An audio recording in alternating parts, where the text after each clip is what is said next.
Kan.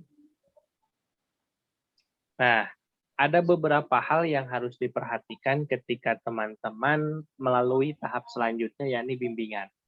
Karena yang pertama, ujian proposal dengan bimbingan untuk penyelesaian proposal tesis itu berbeda dari sudut pandang pembimbing.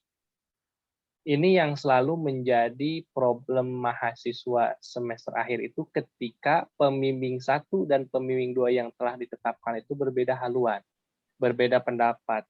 Syukur kalau misalnya pembimbing 1 fokus kepada tata penulisan ataupun substansi, lalu pembimbing keduanya adalah tata tulisan. Tapi kalau dua-duanya substansi, nanti disinilah yang membingungkan.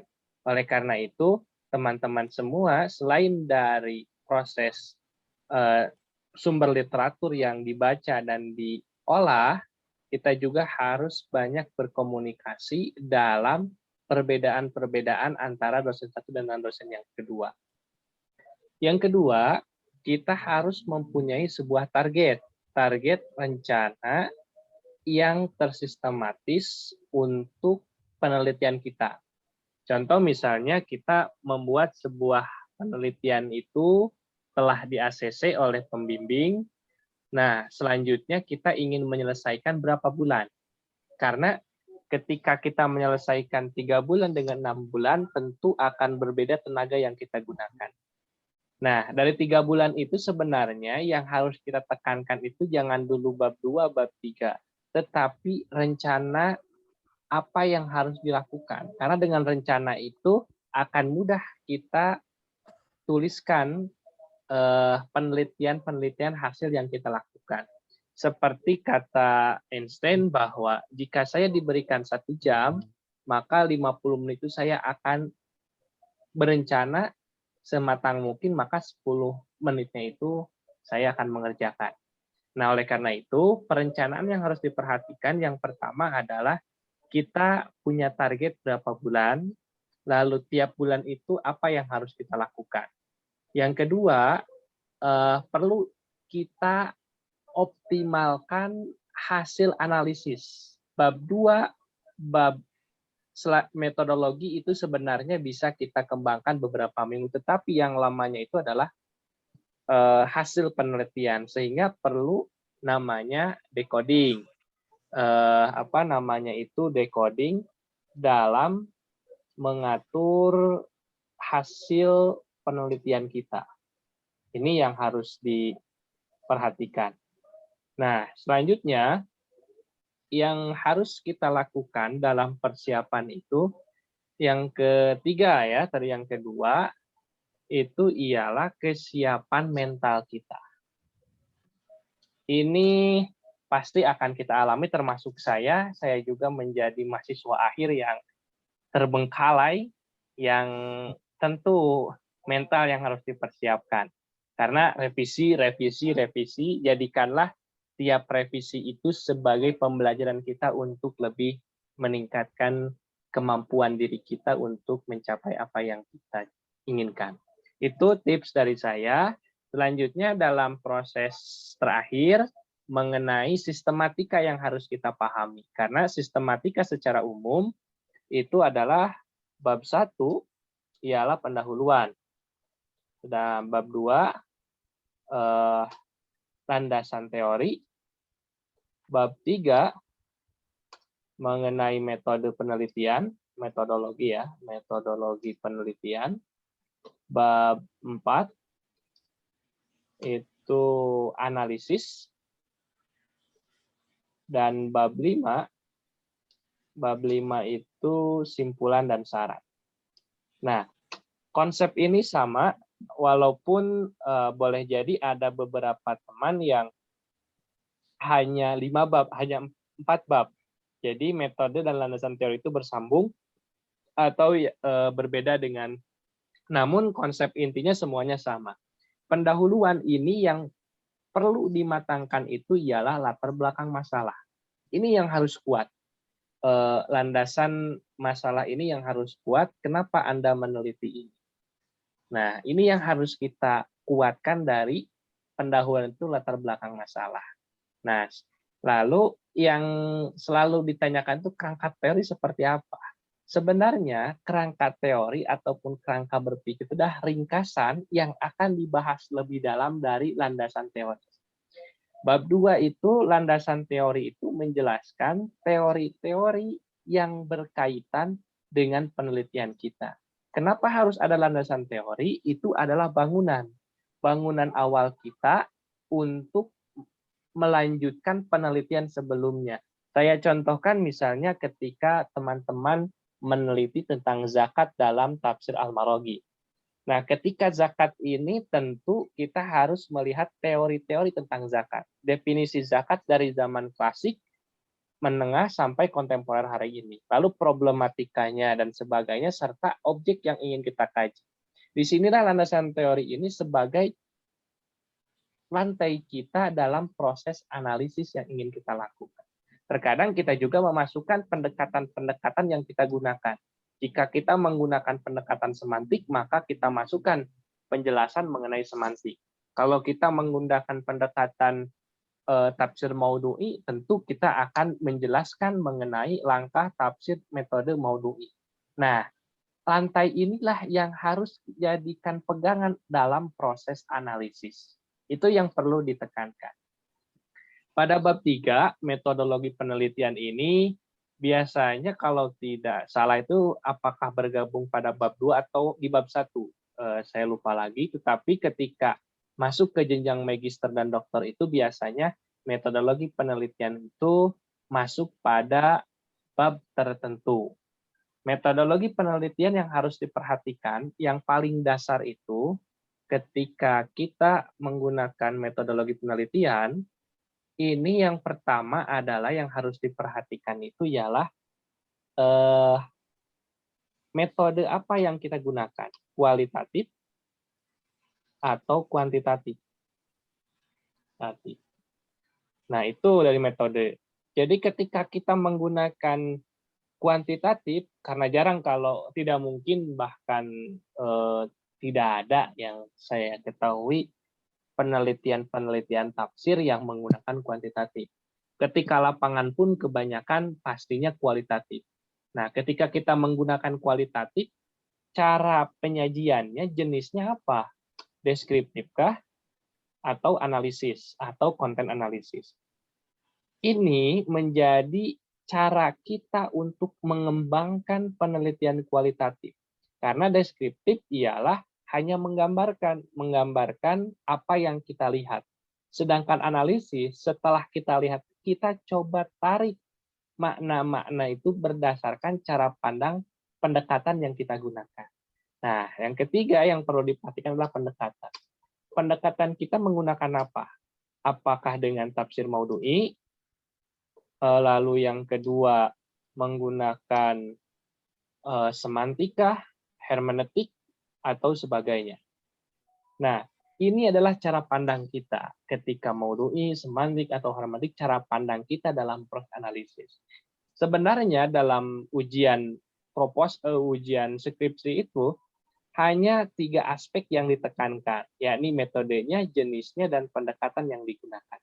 Nah, analisis inilah nanti yang akan kita kembangkan dari proses dari pendahuluan yang telah kita bahas apa masalahnya. Ketika masalahnya 3, maka analisis utamanya ya 3. Walaupun nanti berkembang beberapa analisis, subanalisis yang kita ungkapkan. Nah, saya ingin menekankan pada teman-teman semua bahwa terkadang penafsirannya itu hanya beberapa penjelasan yang itu tidak cukup ketika dijelaskan. Oleh karena itu, analisis inilah yang harus kita sama-sama coba untuk kembangkan, coba kita explore. Cara mengeksplornya seperti apa? Nah, saya berikan tips yang boleh jadi oleh Dospem tidak diberikan. Bahwa untuk proses analisis ataupun sebagainya itu, kembangkanlah namanya itu beberapa hal. Yang pertama, buatlah outline. Outline yang mana outline tersebut sebagai penjelasan dari analisis. Contoh misalnya kita analisis tentang zakat itu dari definisi zakat. Menurut siapa? Menurut Al-Mawardi. Nah, setelah itu, apalagi tentang zakat dari masalahnya?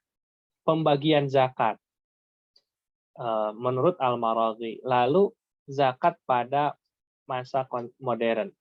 Nah, ketika pada masa modern ini kita bisa berkembangkan ketika klasik, pertengahan, dan modern.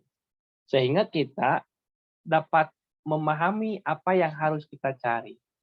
Ketika kita menggunakan sumber Al-Mawardi, bukan berarti hanya satu tafsir. Kita bisa mengembangkan beberapa tafsir sebagai sarana kita untuk mengeksplor analisis dengan catatan itu berkaitan dengan tafsir Al-Mawardi.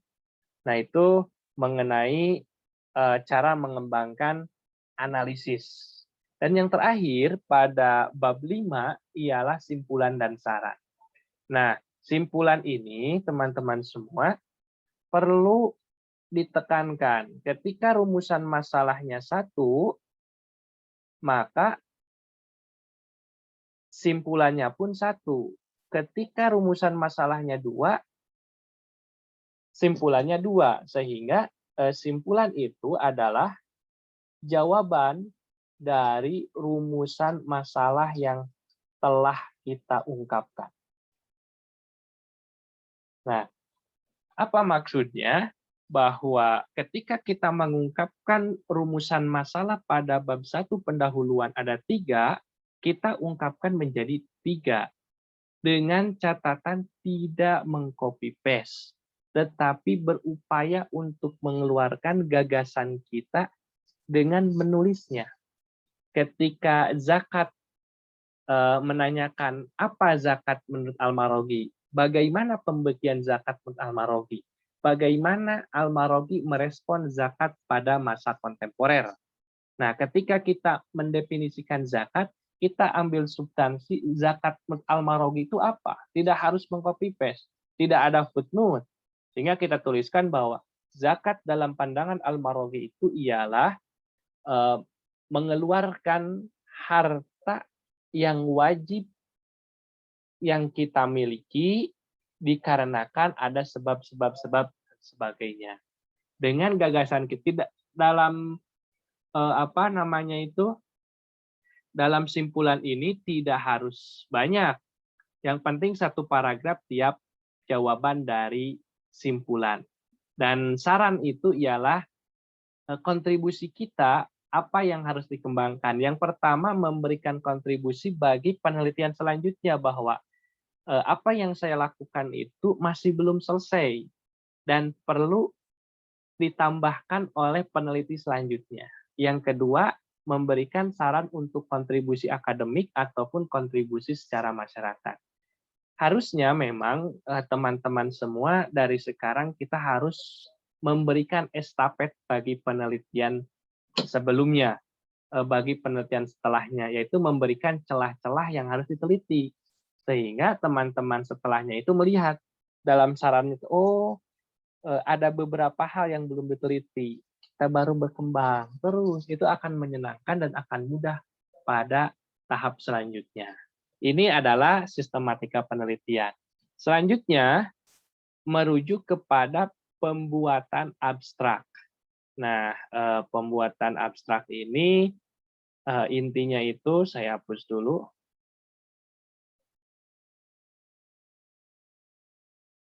Abstrak ini menjadi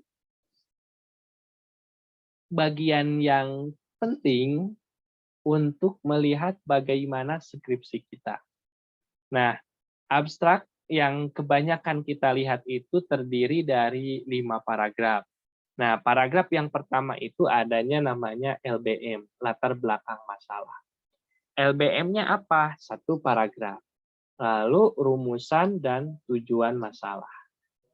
Yang ketiga, metodologi penelitian. Yang keempat itu hasil penelitian.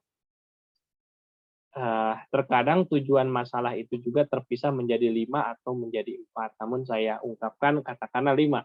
LBM, latar belakang masalahnya 1 paragraf, rumusannya katakanlah 1 dengan kalimat utama, lalu tujuan masalahnya, serta metode penelitian 1 paragraf, dan hasil penelitian itu jika rumusan masalahnya 3 dan kesimpulannya 3, maka abstraknya itu kita ungkapkan menjadi 3. 3 dari hasil penelitian yang telah kita lakukan.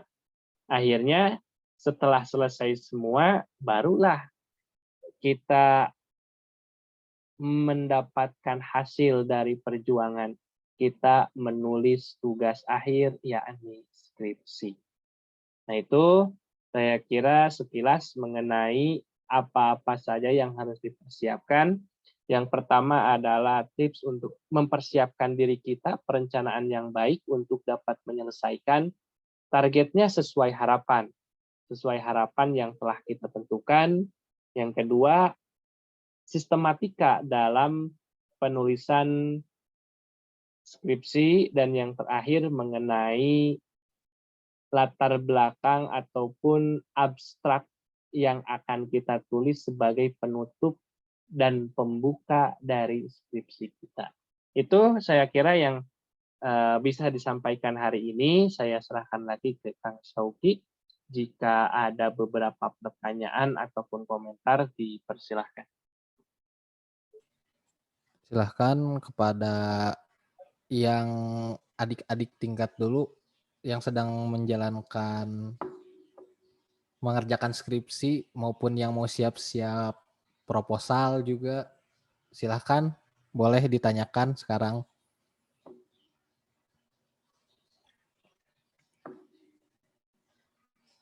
Nggak ada ini teh.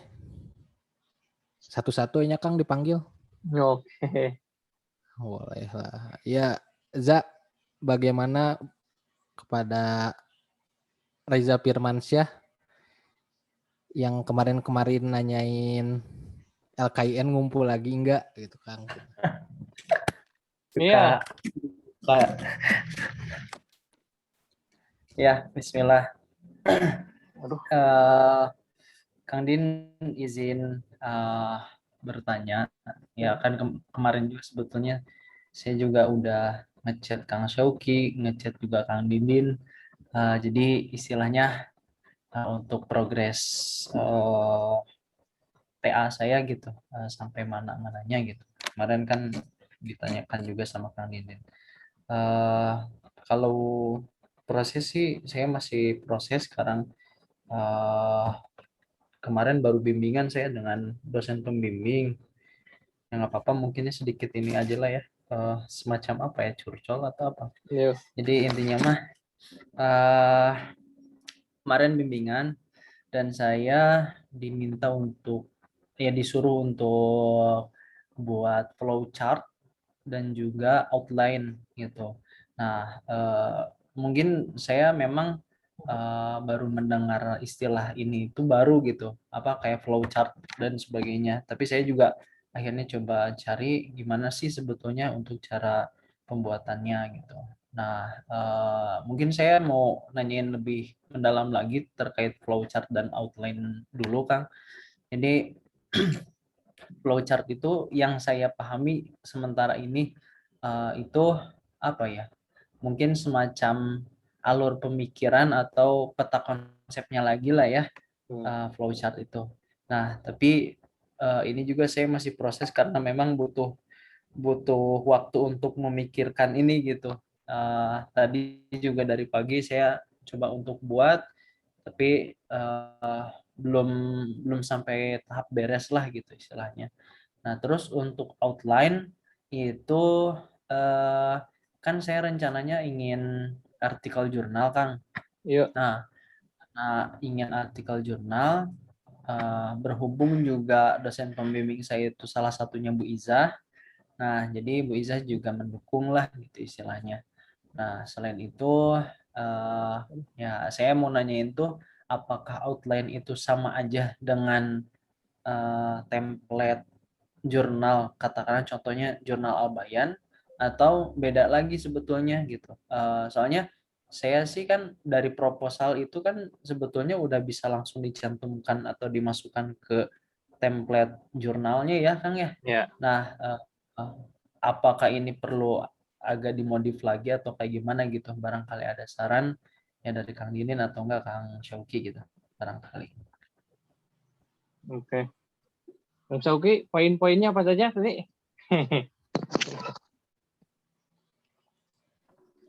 Intinya Untuk flowchart dan outline sih. Oh ya. Eh, tentang format penulisan KTI yang baru kan, yang angkatan 17 sekarang sudah menerapkan tentang jurnal gitu Kang. tapi itu sama 4 bab atau langsung langsung pakai jurnal? Langsung pakai itu Kang. Pakai template-nya kemarin saya bimbingan tuh. Oh gitu. Ya. Baik. Tapi memang Hmm. ada teman saya juga yang mau artikel jurnal ya karena memang ini budaya baru lah gitu Kang ya. Hmm. Jadi istilahnya ada dosen yang memang belum bisa menerima langsung artikel jurnal lah gitu istilahnya. Ada juga yang oke, boleh langsung gitu pakai template artikel jurnalnya. Teman saya itu sampai-sampai ngerjain dulu sampai bab 5 terus langsung dibuatkan ke artikel jurnal gitu kemarin. Ya. Sebenarnya yang paling mudah itu saya ingin menekankan memang kepada teman-teman semua, sebelum masuk ke penelitian, kita harus mempunyai big idea, yakni kerangka alur yang kita lakukan, atau istilah itu flowchart, yakni alur yang ingin kita kembangkan dan ingin kita sampaikan. Ini memang penting supaya nanti dalam sebuah proses penelitian itu kita tidak stuck. Nah, stuck-nya itu biasanya karena kita hanya memulai tanpa mempersiapkan. Walaupun ketika kita membuat alur pun sama juga stuck sih. Nah, tapi kelebihannya itu ketika kita telah membuat follow chart itu, kita bisa membaca buku-buku referensi yang sekiranya itu berkaitan. Contoh misalnya ketika penelitian yang saya angkat itu tentang tafsir Sunda misalnya, tafsir Sunda. Tafsir Sunda ini mau kemana? Penelitian sebelumnya apa? Dan kita mau posisi di mana? Nah, ini kan kita dalam sebuah gambaran flowchart sebelum kita mengembangkan alurnya. Nah, permasalahannya itu apa misalnya? Oh, dalam proses pembahasan lokalan atau penaturalisasi. Setelah itu, kenapa harus penaturalisasi? Maka nanti akan masuk ide gagasannya itu orang-orang terdahulu dengan orang-orang yang akan melanjutkan penelitian. Ketika kita sudah masuk ide besarnya, lalu alur ide konsepnya, peta konsepnya itu, baru di sana kita membuat outline. Harusnya gitu idealnya. Namun dalam kenyataan kita outline dulu, baru gagasannya terakhir. Nah, baru gagasannya terakhir. Itu tidak salah, namun memang terkadang kita akan berpikir kembali dan terus berpikir. Jadi bisa dibuatkan gagasan catnya itu dengan pola bacaan yang kita baca, artikel yang kita baca, lalu kita petakan poin-poin intinya. Setelah itu kita dapat masuk di mana, apa yang ingin kita kembangkan, baru kita di sana membuat outline. Jadi follow chart itu untuk memudahkan novelty sebenarnya itu. Novelty kita mau kemana penelitian kita. Karena kita singgung sedikit, artikel itu adalah satu karya yang tipis namun menunjukkan kebaharuan dari penelitian sebelumnya. Baik itu menguatkan pendapat sebelumnya ataupun teori sebelumnya, membantah ataupun menambahkan teori-teori yang penelitian sebelumnya itu kurang. Jadi itu sebenarnya mengenai follow chart dan outline. Outline itu lebih ke teknis sih sebenarnya.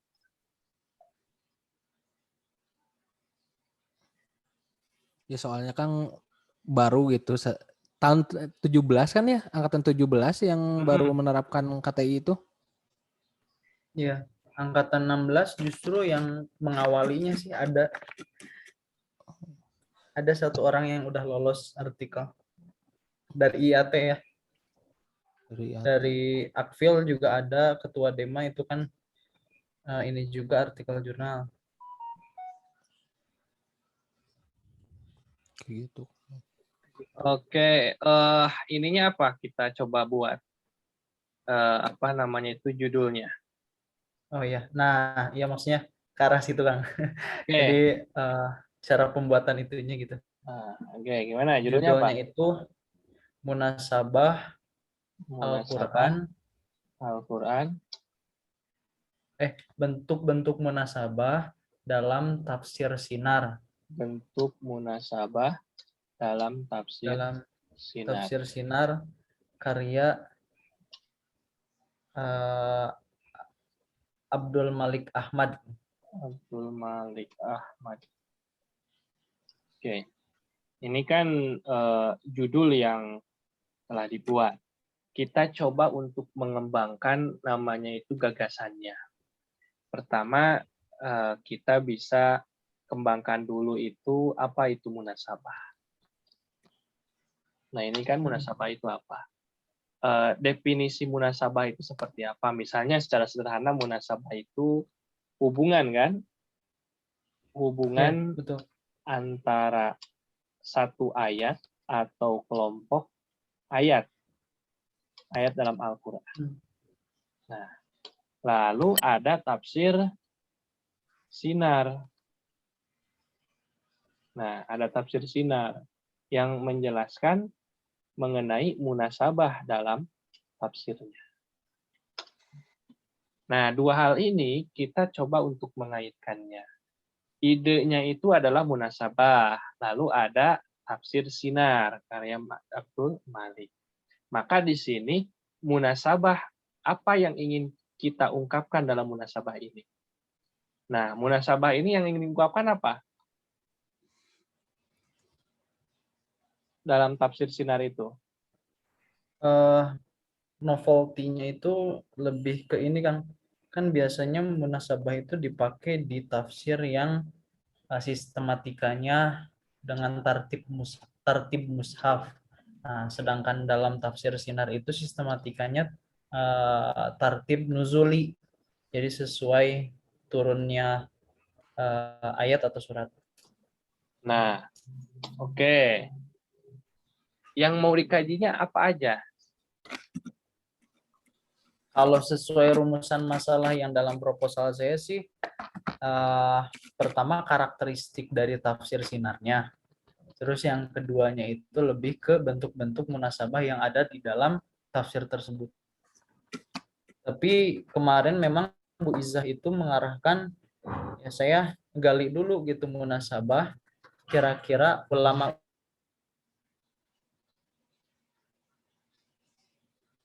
ulama terdahulu itu ada nggak sih yang pakai munasabah zuli gitu. Nah, Diarahkan ke sana dulu. disinilah dikatakan follow chart-nya. Nah, atau istilah saya decoding. Ya, ini ketika kita ingin mengungkapkan bentuk-bentuk munasabah. Kenapa? Karena sistematika tafsir mushaf ini berbeda. Pertanyaannya, berbeda karena kita tidak tahu atau memang berbeda karena tidak ada. Oleh karena itu, kita berupaya untuk membuat sebuah gagasan ini atau kita sebut flowchart. Nah, flowchart ini sebenarnya itu analisis sementara kita mengenai karakteristik bentuk munasabah. Contoh misalnya ketika kita membuat sebuah decoding bahwa bentuk munasabah dari tafsir sinar itu 1, 2, 3, 4. Nah itu. Lalu kita cari tafsir yang tartib nuzuli. Nah, tartib nuzuli. Misalnya 1, 2, dan 3 lah. Katakan beberapa tafsir. Pertanyaannya, bentuknya seperti apa? Apakah ada bentuk nuzulinya? Atau apakah ada munasabahnya atau tidak? Nah, Ketika tidak ada, maka di sini telah membuktikan yang pertama novelty kita. Yang kedua, baru kita masuk ke novelty bentuk-bentuknya seperti apa. Sehingga flowchart itu adalah kerangka kita dengan membuat sebuah yang paling mudahnya membuat bagan. Misalnya 3 tafsir. Tafsir nuzuli, sinar, lalu kalau Indonesia siapa saja yang nuzulinya? 2, 3. Kalau yang luar siapalah misalnya yang kira-kira mudah. Kita bandingkan. Kita bandingkan itu dalam surat Al-Fatihah dengan Al-Baqarah misalnya, atau surat yang turunnya bersamaan. Tidak harus semuanya. Satu aja ambil surat untuk menunjukkan perbedaan. Baru setelah ada gagasan-gagasan ide, dari bentuk-bentuk ini kita membuat outline. Membuat outline dari gagasan utama ini. Outline-nya seperti apa ya tergantung nanti setelah kita membuat. Itu saya pikir yang harus dipersiapkan, yakni kita buat flowchart itu buatlah tabel 1 halaman mengenai bentuk munasabah dari tafsir tartib nuzuli. Baik yang kalau ada yang Indonesia bagus, kalau nggak ada yang luar negeri misalnya yang timur, tafsir apalah, surat apalah, 1 surat aja tidak harus banyak sebagai pembuktian untuk menemukan gagasan kita. Novelty dari gagasan ini. Nah itu saya kira, silakan yang ingin ditanyakan apa?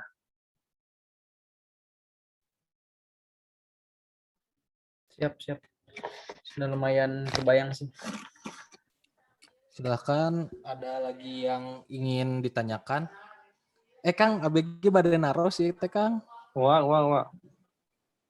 Untuk proposal tesis itu teh kan di awal mah bukan syarat utama kan ya Kang? Cuman formalitas atau kumaha itu teh? Iya, formalitas saja. Nanti ketika semester 3 kan mengajukan penelitian baru. Iya. Jadi nanti wawancaranya kapan? 5 Juli gitu. 5 Juli teh tes tes online biasa. 2 hari setelah itu kalau gak salah Kang. Ya nanti kan ditanya penelitian Anda apa. Itu hanya untuk melihat ide gagasan kita saja. Yang penting mah kita ikuti aja semua prosesnya. Siap Kang. Nanti bantunya Kangnya apabila di jalannya terkendala. Jalan berliku. Wah. Jalan berliku. Jadi nanti nih terakhir ini untuk Reza, nanti outchat-nya buat aja nanti seperti ini supaya mudah. Itu mana ya tabel itu ya.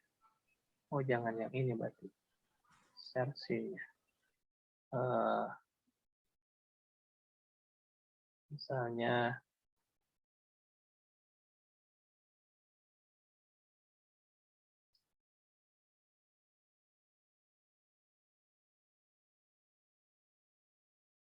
Misalnya buat tabel seperti ini. Misalnya ini nomor, tafsirnya apa, lalu surat, nah, ini bentuk munasabah.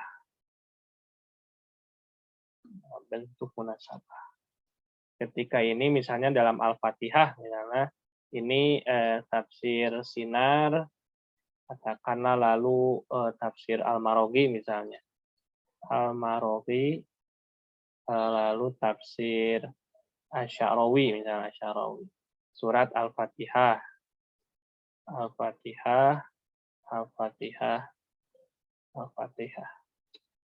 Nah, ketika kita melihat bentuk munasabah, bentuk ini kita harus berdasarkan teori kan?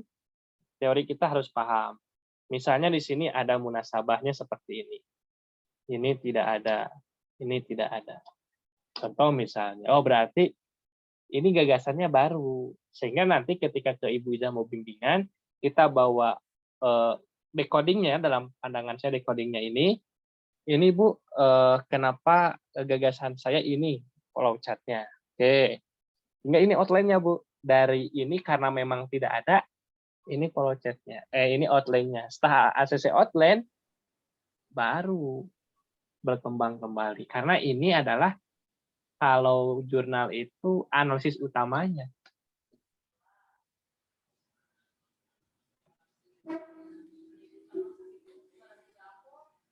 Ini hanya satu model lah, nanti bisa dikembangkan oleh Eza. Oke, silakan. Ada yang mau didiskusikan lagi? Ya, Sebetulnya ada yang ada ide sih. Ada ide yang apa ya muncul waktu bimbingan Kang. Tadi kan ada tulisan Akang tuh yang Hasim itu ya. Gimana?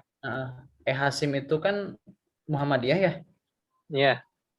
Nah, sebetulnya yang tafsir Sinar itu penulisnya juga itu beliau aktivis Muhammadiyah. Ya, jadi kalau idenya Bu Iza itu, jadi intinya, wah itu tuh bisa kalau misalkan mau diteliti katanya.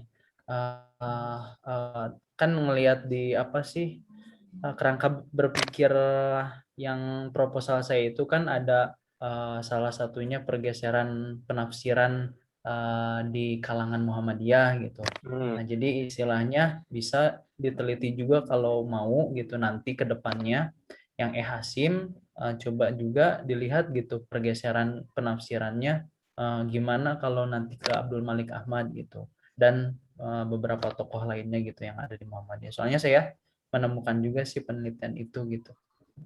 Oke, bagus. Nanti itu bisalah dilanjutkan kembali. Nah, Sekarang iya. selesaikan dulu yang ada. Siap. Barangkali bisa jadi proyekan ke depan. Oh iya dong, itu jadi ini. untuk yang lain bagaimana? Ada yang ingin ditanyakan?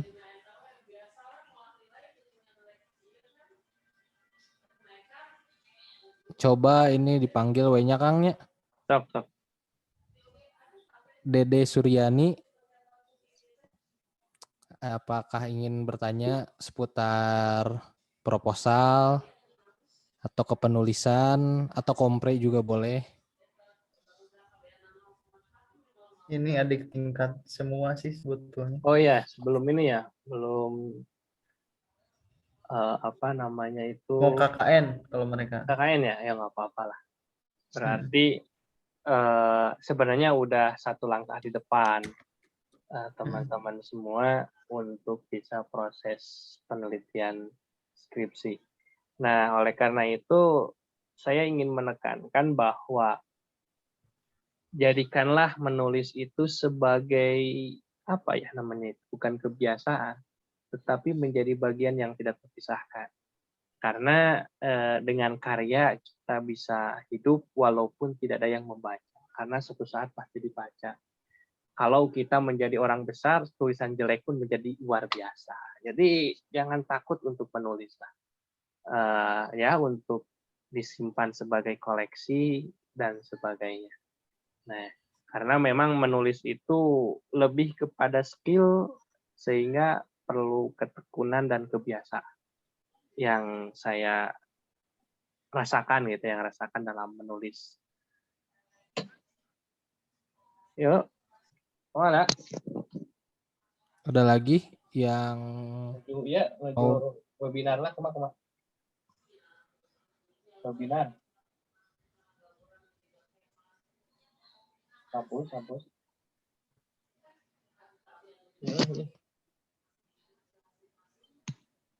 Punya banyak potensi adik-adik tingkat kita yang sekarang hadir tuh.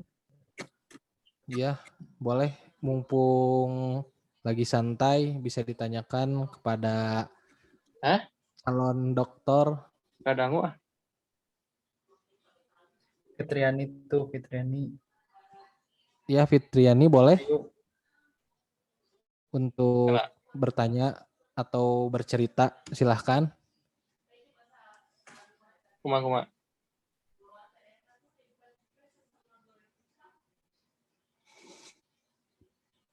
Yuk.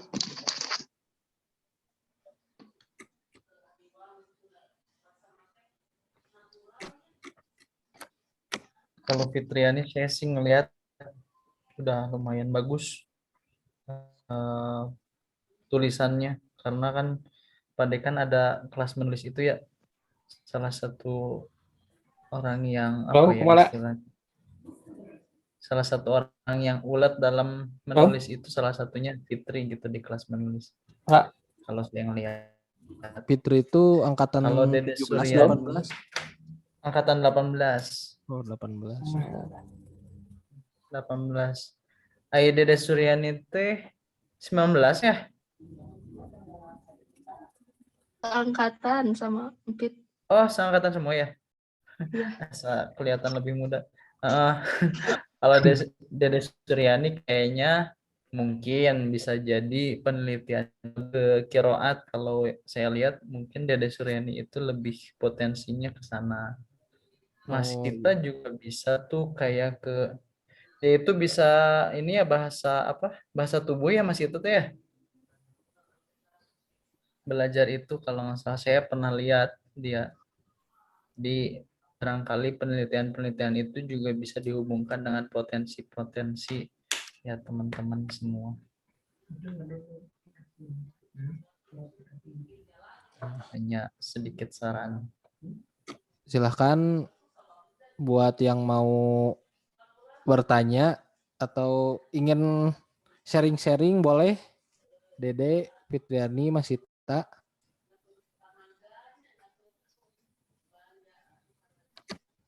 Masih malu-malu ya. Si malu-malu ini angkatan 18. Pit biasa nage kamu rada macet Pit. Ayo Pit. Ayo Fitriani. Oh izin dulu Dede. Oh, Dede izin dulu.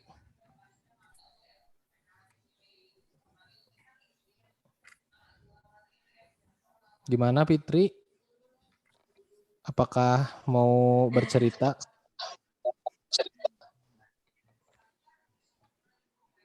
Enggak, ini mau bertanya. Perihal kerangka berpikir, Kang. Kerangka berpikir yang baik itu yang kayak gimana sih? Maksudnya tuh masih gimana ya? Ya masih butuh pencerahan mengenai kerangka berpikir.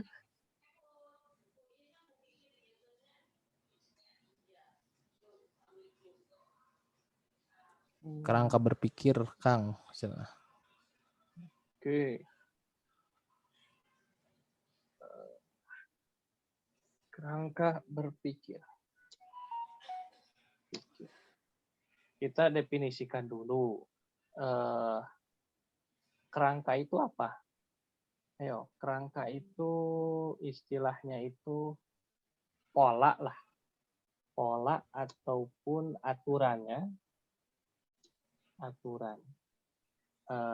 Sedangkan berpikir kan cara apa ya? Cara memecahkan masalah, lah katakan. Sehingga kerangka berpikir aturan ataupun pola pemecahan masalah pada skripsi kita. Sehingga di sana itu terdapat beberapa poin. Kerangka berpikir ini merupakan ringkasan dari bab 2 kalau skripsi ya, landasan teori. Nah, sehingga nanti ketika kita mau membuat kerangka berpikir, yang paling mudah itu kita awali dengan membuat outline dulu. Supaya tersusun sistematis, misalnya judulnya kita katakanlah zakat dalam tafsir Al-Maraghi. Maka dalam kerangka berpikir ini, mau tidak mau kita harus memasukkan zakat. Zakat itu apa? Nah, misalnya zakat itu apa? Lalu kaitan zakat, penafsiran zakat dalam beberapa tafsir misalnya. Kita ambil aja klasik, modern, dan kontemporer. Nah, setelah itu kita juga mengungkapkan kenapa tafsir Al-Maraghi yang dipilih, dengan apa kita lakukannya, misalnya melakukan dengan proses, dengan tafsir, dengan metode maudu'i. Nah, biasanya ada beberapa kalimat lah yang menjelaskan tentang kaitan ini. Nah, ini nanti harusnya memang diungkapkan kembali di bab 2. Di bab 2 mengenai landasan teori. Landasan teori yang pertama itu mengenai definisi zakat biasanya kan, dan anak-anaknya lah. Lalu tentang tafsir, tentang misalnya metode maudu'i. Ada juga yang memasukkan tentang tafsir Al-Maraghi atau nanti di bab analisisnya. Nah, definisi dan metode maudu ini harus diungkapkan kembali di landasan teori. Tentu nanti zakat ini akan berkembang dari mulai definisi, dari mulai macam-macam jenis ayat dan sebagainya. Yang kedua adalah metode tafsir. Biasanya dijelaskan juga metode tafsir itu ada yang maudu'i, lalu ada yang ijmali, dan seterusnya. Nah, inilah penjabaran dari yang disebut dengan kerangka teori. Jadi, alur berpikir yang akan dipaparkan nanti di landasan teori. Oleh karena itu, bagi teman-teman sebelum kita membuat kerangka berpikir, perhatikan topik yang ingin kita pilih, lalu buatlah outline. Setelah buat outline, maka rangkailah kalimat-kalimat tersebut sehingga sesuai dengan apa yang dituliskan.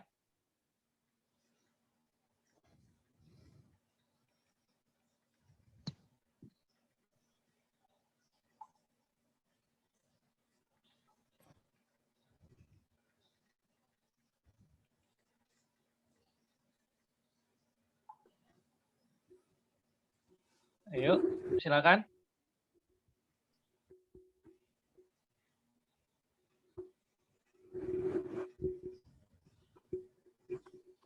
Jika ada yang mau ditanyakan, didiskusikan. Yang lain gimana? Gimana Fitri sudah kepikiran gitu? Kebayang? Ya, ada bayangan. Atur nuhun Kang. Kang bade naros oge Kang. Kalau misalnya tesis tuh sama juga berarti kerangka berpikirnya tuh kurang lebih seperti di S1 atau ada pengembangan-pengembangan lain Kang? Kalau kita ikut tahapan itu biasanya skripsi itu tahap untuk menjelaskan sebuah teori, biasanya gitu. Menjelaskan sebuah pola dari apa yang telah kita pahami. Sedangkan tesis itu penekanannya ialah bagaimana pengaplikasian teori itu untuk menguatkan pendapat ataupun menolak satu pendapat. Sedangkan doktoral, misalnya doktor itu lebih kepada adanya gagasan baru dari sebuah penelitian. Nah, dari tesis ini, kerangka teorinya itu tentu akan lebih kompleks karena pendekatan yang digunakan tidak hanya satu. Minimal 2 lah, kalau misalnya kita menggunakan maudu'i atau semantik. Biasanya ketika kita melakukannya, maka di tesis itu minimal 2 pendekatan, misalnya maudu'i dan semantik. Atau bahkan 3, karena dari rumusan masalah itu wajib menggunakan sebuah teori. Ketika kita mempertanyakan apa itu zakat, maka zakat ini menggunakan teori apa untuk mengungkapkan definisi zakat. Ketika kita menanyakan bagaimana relasi zakat dengan kondisi masyarakat, teori apa yang digunakan? Bisa lebih dari satu dari teori, sehingga memang ketika kerangka teori itu lebih kompleks dan analisis yang diungkapkannya itu lebih dalam dan lebih dieksplor.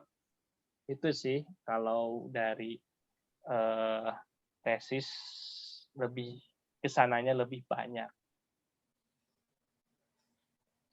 Siap-siap Kang. Nah, itu saya kira ada beberapa hal. Insya Allah kalau misalnya tidak ada halangan, sebenarnya Jumat ataupun minggu depan itu kita ingin pertemuan, pertemuan dengan harapan kita bisa silaturahmi, bertukar ide, gagasan mengenai dari penelitian skripsi serta gagasan-gagasan yang bisa kita tuangkan dalam sebuah tulisan. Namun itu nanti tergantung respon teman-teman semua untuk mengadakan kopdar lah, pertemuan secara secara nyata, karena itu kan dunia tidak nyata.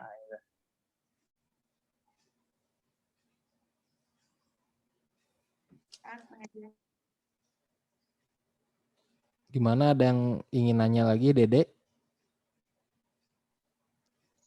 Oh, ini Mas Sita. Ya, Silakan.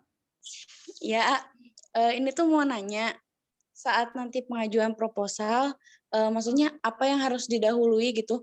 Apakah judul terlebih dahulu atau kerangka berpikir terlebih dahulu gitu? Sebaiknya yang mana dulu gitu, A?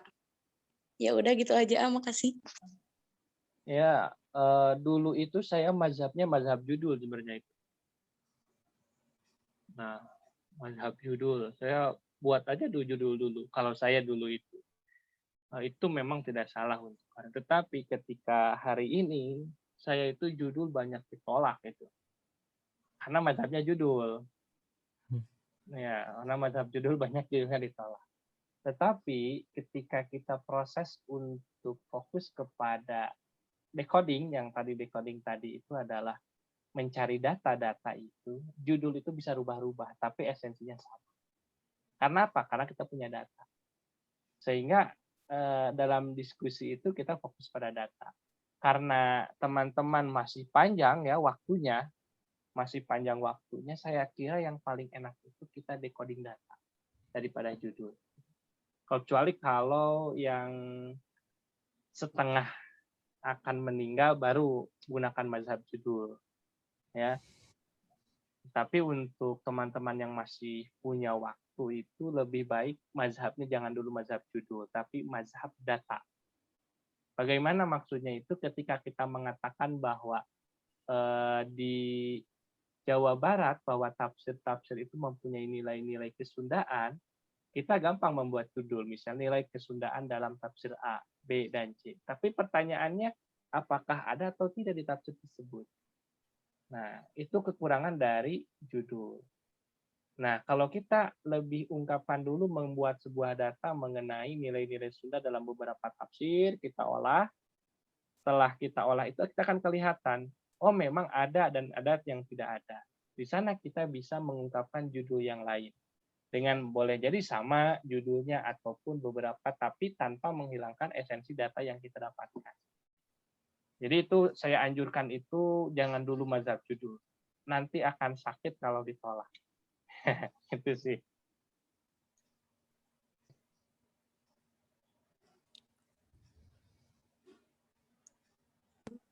Oh iya, makasih. Berarti di UIN Jakarta tuh bedanya Kang mazhabnya itu, Kang? Oh iya, saya harus membuktikan data baru judul. Judul itu mudah katanya. Waduh, benar-benar. Saya itu ujian review pertama itu review proposal ya, sebelum ujian proposal itu saya ditolak total. Kemarin ujian review yang kedua, alhamdulillah ada peningkatan. Walaupun ya peningkatannya tidak ditolak total, hanya perlu diperbaiki lah, ditingkatkan lebih banyak sumber. Karena yang awal itu yang penting saya judulnya nggak ada, oke aman, tapi kan nggak gitu juga ternyata. Siap, Kang. Wah, bener-bener di UIN Jakarta mah bukan kaleng-kaleng, Kang, untuk masuk ke sana. Fatu juga kan S2 UIN Jakarta kan ya, Kang? Ya udah beres belum itu? Udah semester Belum. 4 sekarang. Harusnya ya menyusun kan sekarang harusnya. Iya, udah UP belum ya? Belum kalau nggak salah. Saya nggak tahu terakhir itu. Belum kontakan lagi sebenarnya itu. Tapi kemarin itu, semester kemarin itu diskusi mengenai penelitian yang Fatu angkat. Saya coba koreksi beberapa hal mengenai psikologi kalau nggak salah. Tapi belum ada konfirmasi lagi. Ininya apakah sudah UP atau belum. Sama ini aja belum, Kang? Panablur? Ya itu, wow, lama Sekarang kalau nggak salah terakhir itu kapan Panablur? Di pas Abi lebat kuliah, 2016 gak salah mah angkatan 16 kan masuk di Jakarta tuh. Sampai sekarang Saya- belum. Makanya saya kan target itu tahun depan selesai itu.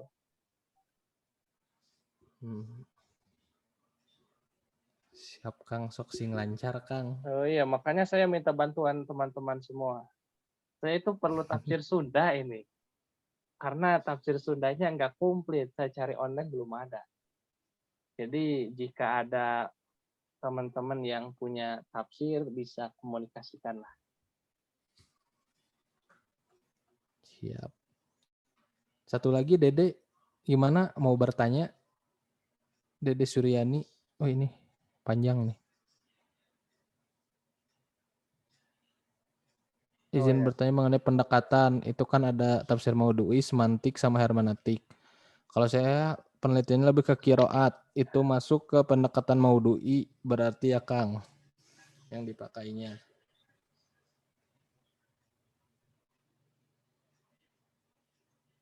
Kiroatnya berarti ini ya apa tuh? Aduh, apanya mas? Coraknya berarti ya kalau qiraat. Coraknya lebih ke pembacaan kan? Bacaan kiroat. Kiroat sab'ah kan kayak gitu, kayak Imam Hafiz, Imam Warus dan lain-lain.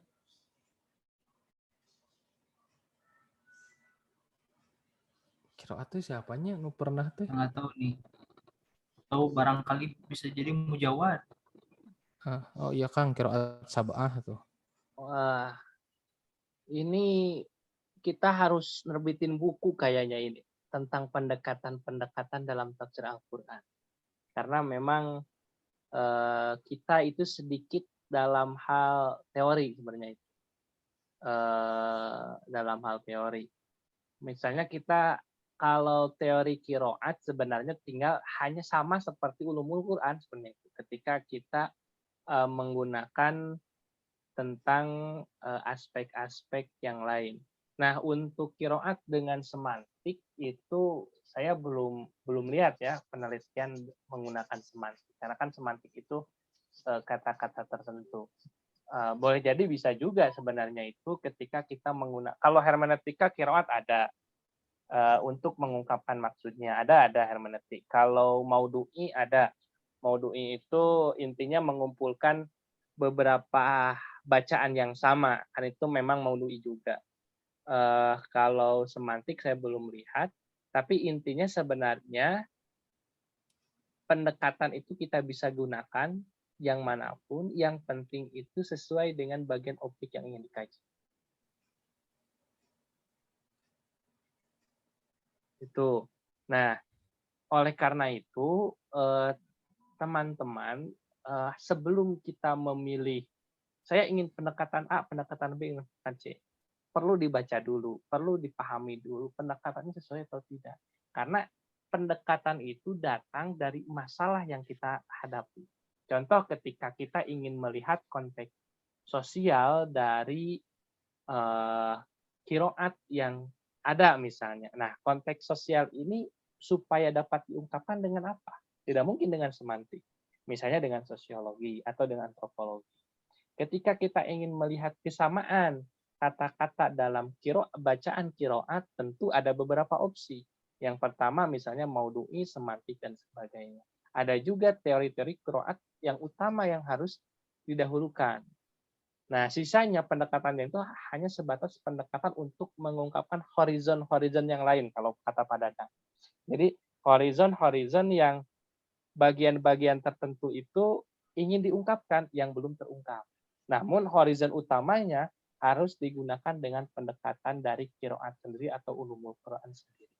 Sisanya kita bisa gunakan sebagai alat bantu maudu'i, semantik, dan sebagainya, itu bisa digunakan, namun harus bisa melihat kesesuaian apa yang kita teliti.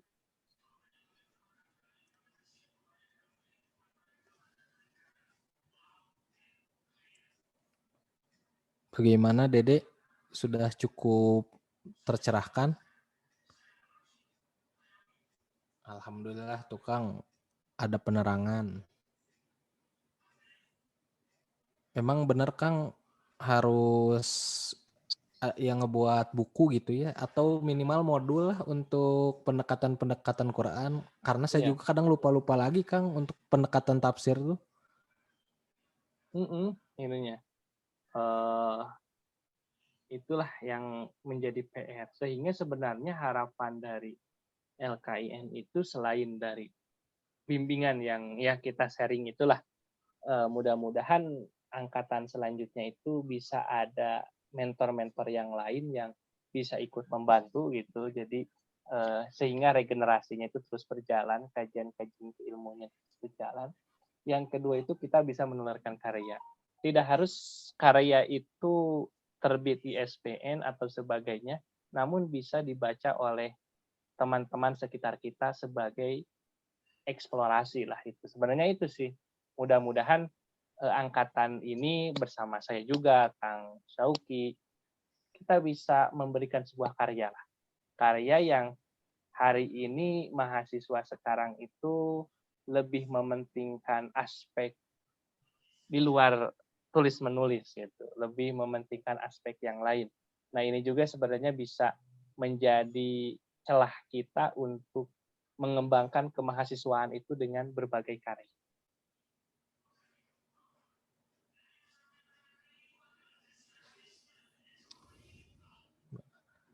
Karena Kang ini mah sedikit cerita wehnya Kang.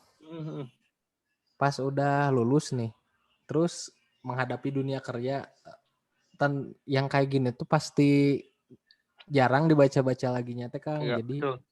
memang harus diasah lagi, gitu, harus dibaca lagi. Maka salah satu yang bisa hidup itu ya tulisan gitu. Kalau yang dipikirkan itu ya gampang lupanya sebenarnya. Tapi kalau tulisan kita seolah-olah pintar. Oh, senang ada nih tulisan gitu, padahal ini kan. Apalagi nih Reza nih angkatan 17. Sekarang lagi semangat-semangatnya, nanti pas sudah lulus nah mikir cari kerja dan lain-lain terlupakan weh ini teh Kang. Oh iya. Yaitu apa namanya itu kebutuhan ya. Kalau masalah itu kan tidak bisa ditolak. Tetapi kita juga bisa memberikan ruang-ruang untuk mensodakohkan ilmu kita yang kita miliki. Karena zakat Bener Kang. ilmu itu kan mengamalkan. Kalau zakat harta kan mengeluarkan, maka zakat ilmu adalah mengamalkan. Kalau misalnya tidak diamalkan ya, itu kan nggak dizakatan, kan berarti kan.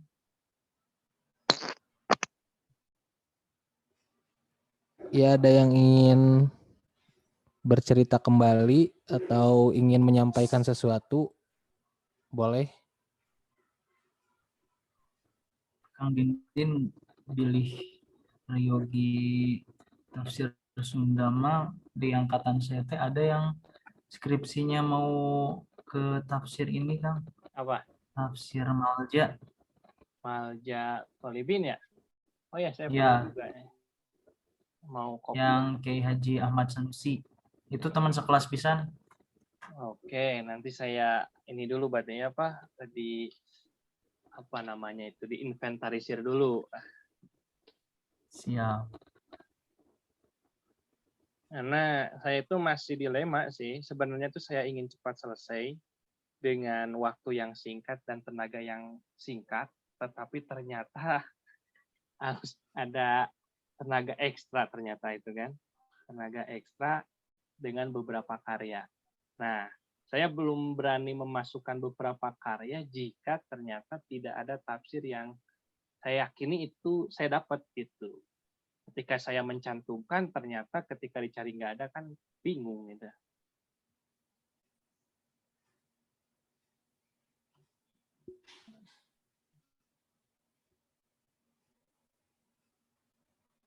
Oke lah, Kang Sofi, kalau misalnya tidak ada yang didiskusikan, saya kira bisa dicukupkan. Dan kita agendakan untuk terbang di darat. Ya, kalau di darat kan lebih, kita bisa mengeksplor lah beberapa gagasan-gagasan teman-teman yang ternyata bagus sebenarnya untuk kembangkan. Selain itu, mudah-mudahan dari dari kumpul itu bisa menghasilkan karya-karya yang bisa menjadi sumbangsih untuk generasi selanjutnya. Siap, Kang. Mungkin tidak ada lagi yang ingin ditanyakan. Saya cukupkan diskusi atau pertemuan hari ini. Semoga diskusi kali ini dapat bermanfaat bagi kita semua dan membawa berkah juga bagi kita semua. Amin. Mari kita tutup bersama-sama dengan membaca hamdalah. Alhamdulillahirabbil alamin. Terima kasih atas perhatiannya. Saya undur diri. Assalamualaikum warahmatullahi wabarakatuh. Waalaikumsalam. Waalaikumsalam warahmatullahi wabarakatuh.